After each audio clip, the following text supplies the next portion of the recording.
Hello and welcome back to the DJ Frequency. Dino, great to see you. You too, my friend. How are you? Always good, Dino. Always good when we get to sit down and talk music. And you put forward on the plate of podcasts for today's episode the songs we remember our parents playing. And obviously, we're there, we're forced to listen to it, but then it becomes a part of us. Dino, I'm excited about today. It is a good one. I mean, my parents loved their music. They had a big vinyl collection. My dad was sort of in the entertainment industry, so we used to have a few gatherings at our house late at night, and it was. I remember it well. Well, I've got my first song that I remember. This song reminds me of my mum. Going back to 2002, so I don't even know how old I was. I would have been 5 or 6. Nora Jones, Don't Know Why. Lovely song, isn't it?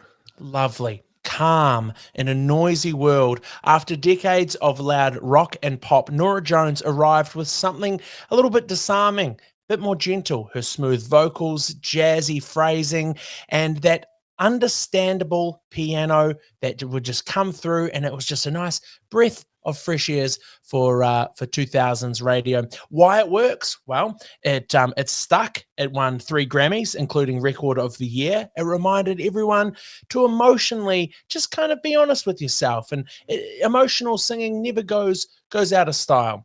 I Don't Know Why is timeless because it sounds like a conversation between a heart and a soul over morning tea. Goodness gracious. Your mum's a very refined lady then, obviously. Well, she would like to believe so, but this song used to get smashed on, I think we had it on tape, or it was definitely CD. I remember my mum getting so upset because her CD was scratched, and she got me to bike down to the Video Easy, and they had like a disc cleaning kit, and you could pay $5 and they would clean your discs. And she made me go down because she's like, "You've scratched it because you took out my CD." I think it was fine. And then I learned how to download music off LimeWire and FrostWire and all those good websites that we had, and I made her a Nora Jones mix many years later. But Nora Jones was always on, and that's why it's on my list. Wasn't it funny how people were like that about CDs? And what we learned later was you could scratch them as much as you like, and they pretty much worked anyway. Yeah, exactly. We were very precious about our CDs and looking after them in the very beginning. I remember that well. Have those little like cases and stuff, like, don't take it out, don't take my CD out, no, and then you realize actually these are just I don't even think it mattered, right? Like the encryption was deeper, like was a deeper layer or something on the CD. But I think so. Yeah, something like that. I haven't used a CD in years. Me either. I've got a collection out the back of some of my favorite stuff that I've sort of never given up. But it's pretty small now. I think I've got about 20 or 30 out there. Yeah. When would you listen to them? Never, but they're nice to have. Exactly. Well, my first one is a song that probably everybody knows, I would think. I remember my dad playing it on his guitar, and I remember him rocking. We had the album in the collection as well. The Doobie Brothers, Listen to the Music. Great tune, eh? I mean, you can't go past it. I remember my dad used to be able to play it on the guitar. He wasn't much of a singer. He was an okay singer, but he was an entertainer. So he harks back to the days of the dine and dance where you went to a dinner and a show. And he was in the show. So they did like Long John Silver nights and Robin Hood nights and all these different themes. And he was always sort of the main character, if you like. But I remember having some gatherings back at our house after work, and people there, and used to get up in the middle of the night and try and hide in the corner and listen to what was going on. But I remember this song playing, Listen to the Music. Yeah, fantastic song. But I mean, Doobie Brothers too. I mean, Californian Boys off the album Toulouse Street that was off. But it was really driven by acoustic guitars. And one thing about the Doobie Brothers that people might not realize is they had 2 drummers, dual drummers. And that's really what they were kind of their little point of difference, if you like. And 2 drummers that played exactly the same thing. So really interesting. That's different. And it was their producer, Ted Templeman, had the idea to using 2 drummers. And it's just been a hallmark of their sound now for years. Dino, you'll know this. Is that normal, or is that quite an odd thing to do in bands? Two drummers. Oh, two drummers like that with two drum kits, yeah, it's very unique. It does give a different sound, though. It gives a much sort of fuller sound, I guess. It's not uncommon to have a drummer with percussionists, that might be doing some bongos and some other sort of percussion instruments. But yeah, very, very unique to have two separate drummers.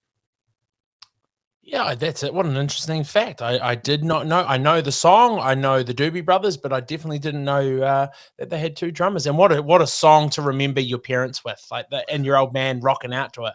Yeah, and only ever reached number 11 in the Hot 100.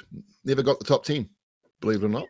Song that still definitely gets chucked on from time to time. It's a shed party song. It's probably still on some radios. I haven't heard that on my show for a while, but it's a good pick. I like it. Thank you, my man. Dino, this song again, another song that will be known. You know the song 1976. It needs no introduction. The Eagles, Hotel California.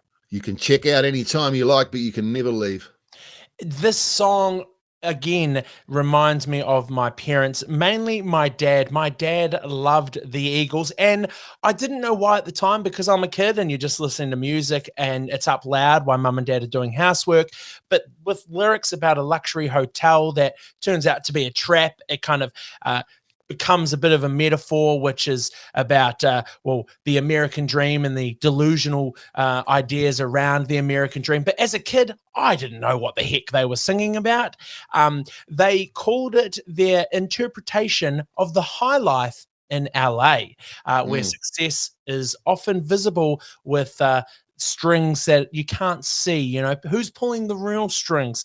The layered acoustic guitar, of course, the mystical riffs and picking, and just cool wind in my hair. These lyrics that really painted a picture. It was almost poetry. And even now, when the song comes on, welcome to the like it hits till this day. I think, again, a timeless song, but this reminds me of my dad. And what a song. 1976, the Eagles, Hotel California. Dino, do you know much about this song? Do you know much about the Eagles? Oh, 100%. I love the Eagles. I mean, I know a lot about the Eagles. Yeah. One of the things I used to love about the Eagles was Don Henley, the drummer, used to do a lot of most of the singing. And I love a singing drummer. Hotel California, he's the vocalist on that. It's a real sort of metaphorical song. There's a lot of lyrics in there that on the face of it seem to have a very simple meaning of this hotel somewhere in the middle of nowhere where it's a bit windy. And you can go there, but there's something magical about this place where you can never leave. But yeah, so metaphorical that I was a young kid when that song came out. And heard it, as I got older. It took the lyrics very literally. As you get older, you realize they're not so literal. It's a great song, and I think to this day, and even beyond our time, that song will live on. I play it every week, at least once a week on my live stream. Yeah, it's a banger. My second one, Neil Diamond, Sweet Caroline. So good, so good. Not so much for its iconic sort of pub rock kind of anthem status, more because of an album called Hot August Night. Neil Diamond. Neil Diamond's Hot August Night was recorded in the Greek Theatre in Los Angeles over I think 3 or 4 nights in August 1972. It's a double LP, and it really captures Neil Diamond's really dynamic connection that he had with his audience. Featured songs, I sort of picked Sweet Caroline as the best well-known one. Yeah. I remember it was quite different on the Hot August Night album than it was on the studio recording. The energy and emotion in the performances is what really makes the difference. So much energy, and it's captured just incredibly well. It spent 29 years in the charts in Australia, becoming one of the country's best-selling albums of all time.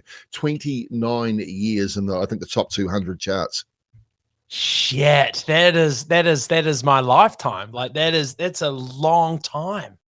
I was fascinated by the cover. the cover of Hot August Night was just Neil Diamond in this really rock and roll kind of look where he's covered in sweat. He's got the microphone in his hand and he's got this look on his face that just says, I'm delivering it right now. Yo. Very, very powerful cover. And so was that a song that you would hear your parents play quite frequently, or was that? My dad used to play the album a lot back to back, Yeah. and weekends and stuff like that.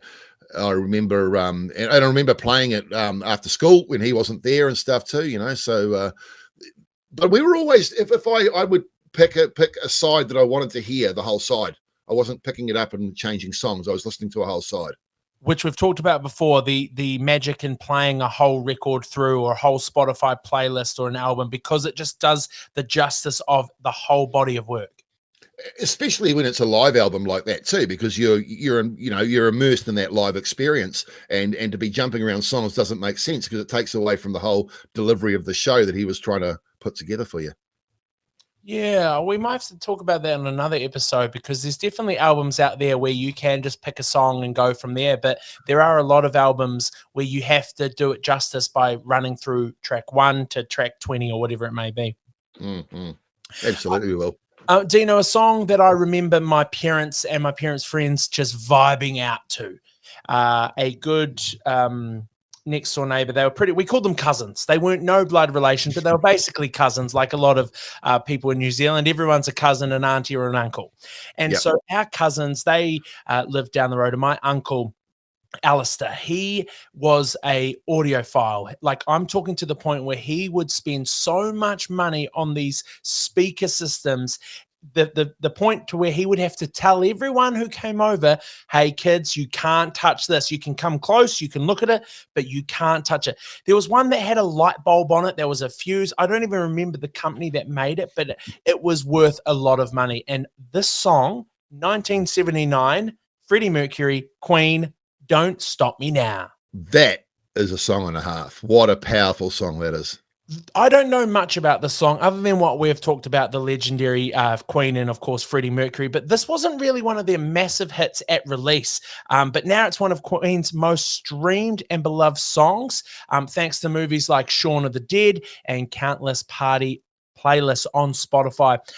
It's still impossible for me to sit still when this song comes on. If I get the zoomies like a dog, I get the zoomies when the song comes on. It's happy. You listen to the lyrics and it just, you're having a good time and you don't want to stop, and nothing's going to slow me down. I'm going to get it. I'm going to party, and you can't stop me now. I'm unstoppable until the song ends at 3 minutes 25. But Queen, Don't Stop Me Now. I remember my parents partying hard with the aunties and uncles, and we'd be watching the rugby, and then after the rugby game, because my cousins had a big TV, and we'd all go and watch it on the Sky Sports or whatever it was at the time. And then they would party and they would drink. And I remember falling asleep in the lounge room on the couch, listening to the noise and the parents outside having a cigar, or it could have been a doobie, but I don't know. I was young and just being not invited to be there, but it was like I got to see the world of your parents, like after hours, when you're normally supposed to be asleep. I would just be kind of zoning out on the couch, listening to the murmurs of the afternoon, evening. And I loved that feeling. Well, that song in particular is, I just remember the power of it. It works so well in movies as well. And what I'm picking out of this now with these songs you're picking is, I think your mum and dad might be about my age. Yeah, they very much could be, Dino, which is, and we don't need to say how old we are, because, No. but when you're pushing 70,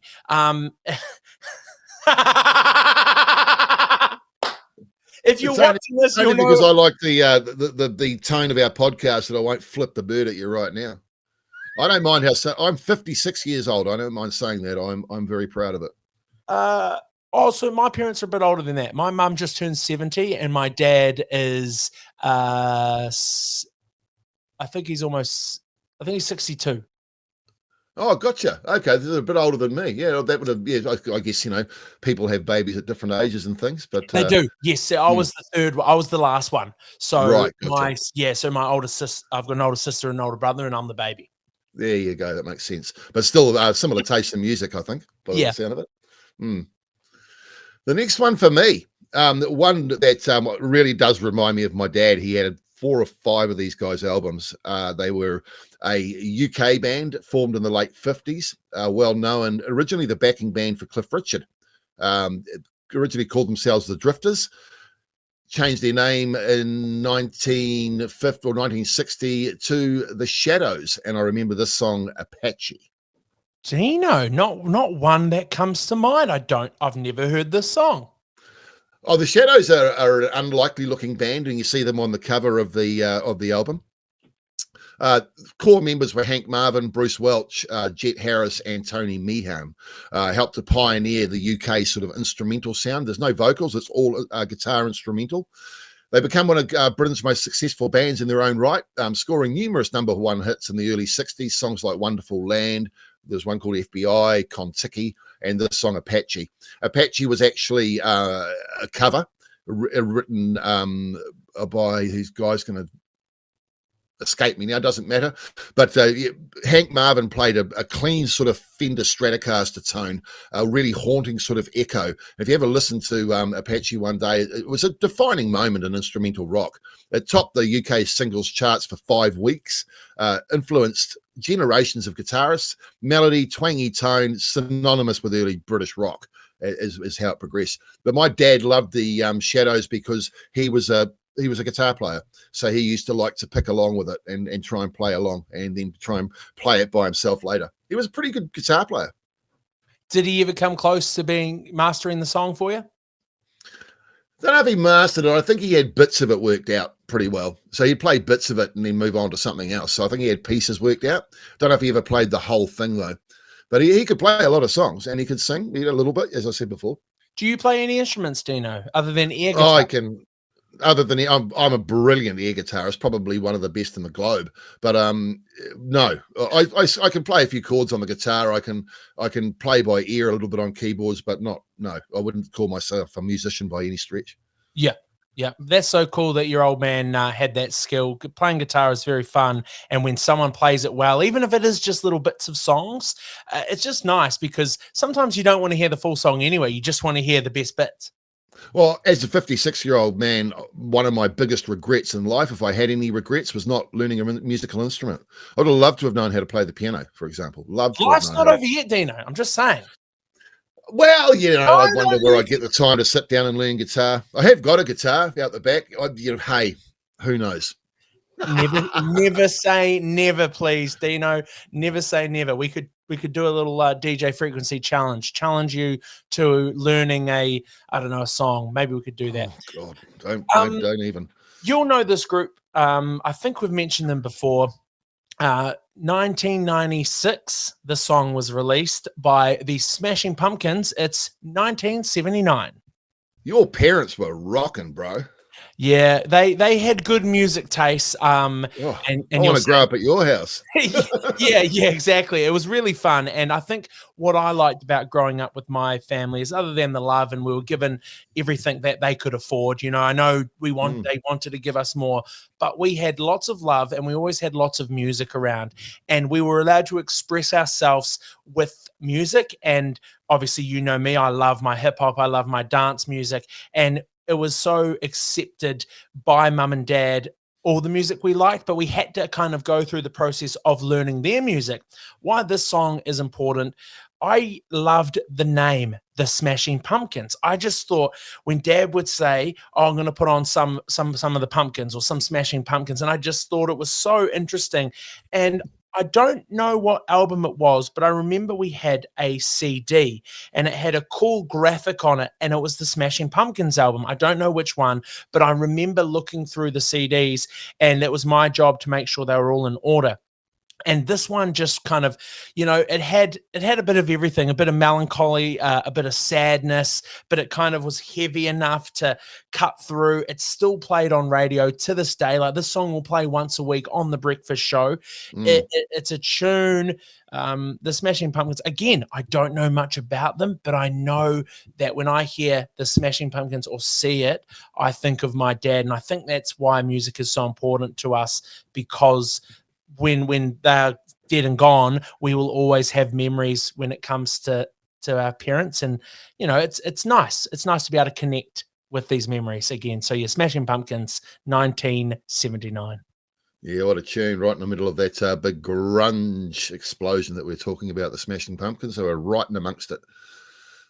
Anyway, my next one, it's a song that everybody's going to know again. Instantly makes you feel good.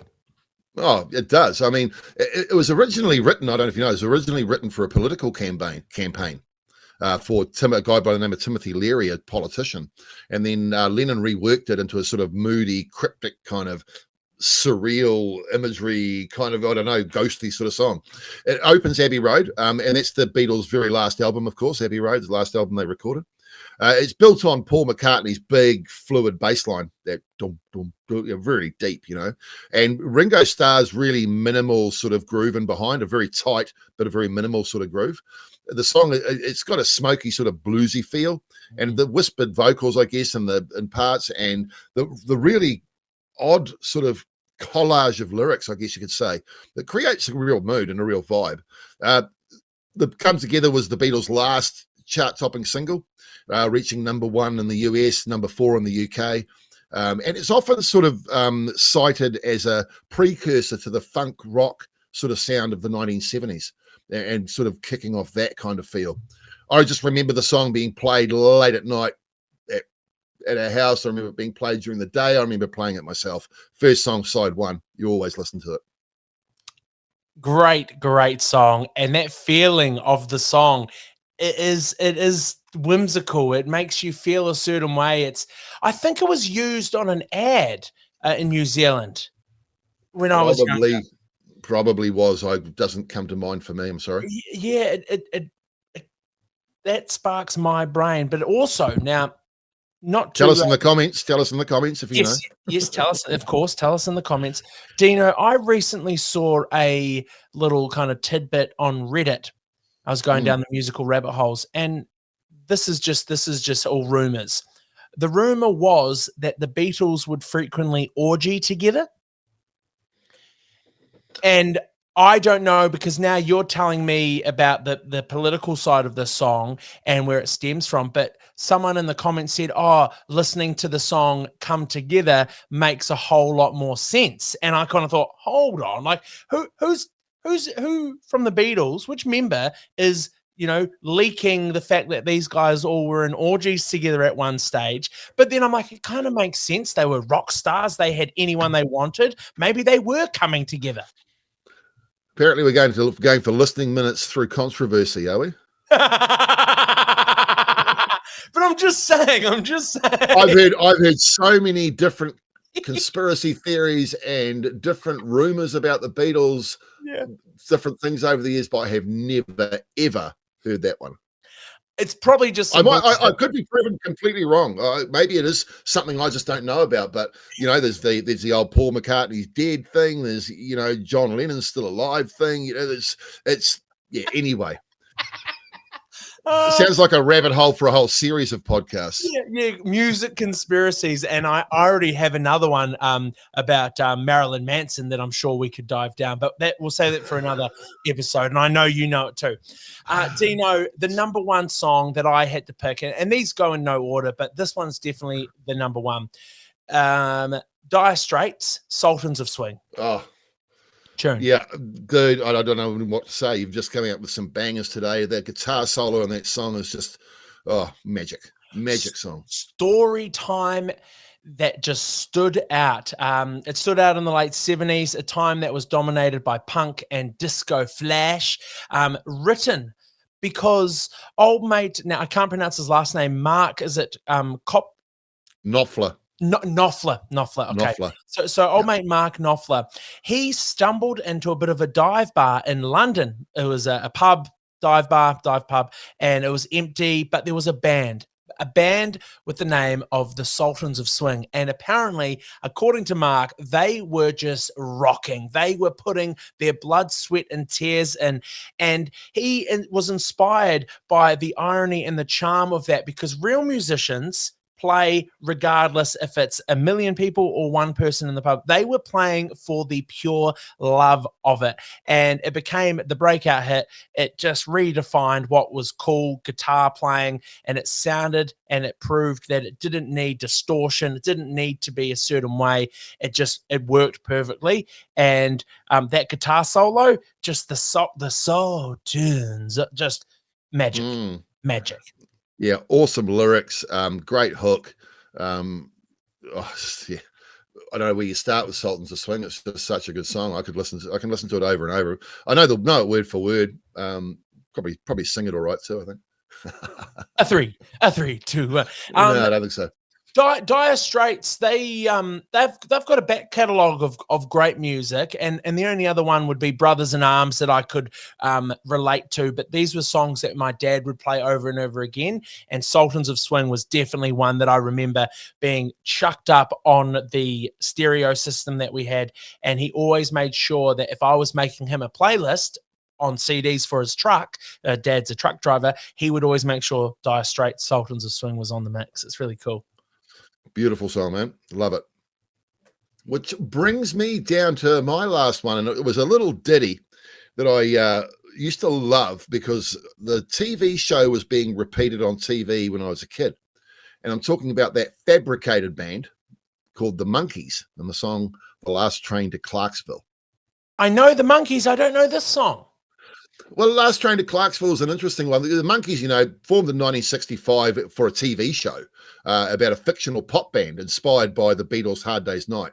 Mickey Dolenz, Davy Jones, Mike Nesmith, and Peter Tork really became really quick real-life stars. And initially controlled by producers and studio musicians, they fought for creative independence and eventually wrote and performed their own material. So their debut single that they released in 1966 was written by Tommy Boyce and Bobby Hart. It was an old classic, catchy pop rock tune they turned it into, Last Train to Clarksville. It had a hidden anti-war message. It tells the story of a man catching a train to meet his lover before setting off to saying goodbye to his wife and setting off to war, basically. Subtle reflection on the Vietnam War. It's got jangly guitars, really sort of upbeat tempo and harmonies. I didn't understand, and it really captures that sort of, that British invasion sort of sound. It captures that brilliantly. Hit number one on the Billboard Hot 100. It really set the Monkees on their huge sort of rise through the mid-late 60s. Clarksville's not a real place. It was just chosen. The name was chosen because it fit the song. Coincidentally, though, there is a Clarksville in Clarksville, Tennessee, but it wasn't named after that. The fact that they started so they were obviously actors formed for a TV show. They did, and I think there's a couple of them that didn't even play an instrument, had to learn how to play instruments. None of them were singers. They were just, picked to front a TV show with other musicians playing in the studio for their show. Completely controlled by producers and all that, but basically they got away. They wanted creative control. They knew they had something. They wanted to do something with it, so that's what they did. That is so cool. Like that's it's almost like history repeats itself, because I feel like this has happened before. We've had shows that had these Disney Channel were notorious for creating their young actors and actresses who were just playing a character, and then they become, what Hannah Montana was, Miley Cyrus, Hilary Duff did it. She was Lizzie McGuire. It's wild because I didn't know that. So it's like, it makes sense. History just repeats. It does, of course it does. And it's like, there's nothing new about American Idol and those sorts of things. I mean, we were doing talent quests for years. People talk about those shows like Britain's Got Talent and American Idol and all these shows like they were brilliantly new at the time. And I thought, it's just a talent quest with a new name. Yeah. It's the same shit we've been doing for years. We've been doing it for a long time, people. Don't overthink it. Dino, what a fantastic episode and a topic to talk on. And I think for you listening at home, it's a nice reminder to go through your playlists, scroll through your Spotifys and wherever you keep your music, and look at those songs that remind you of your parents. I think it's nice to go down memory lane, because these songs will never die. They will forever live on.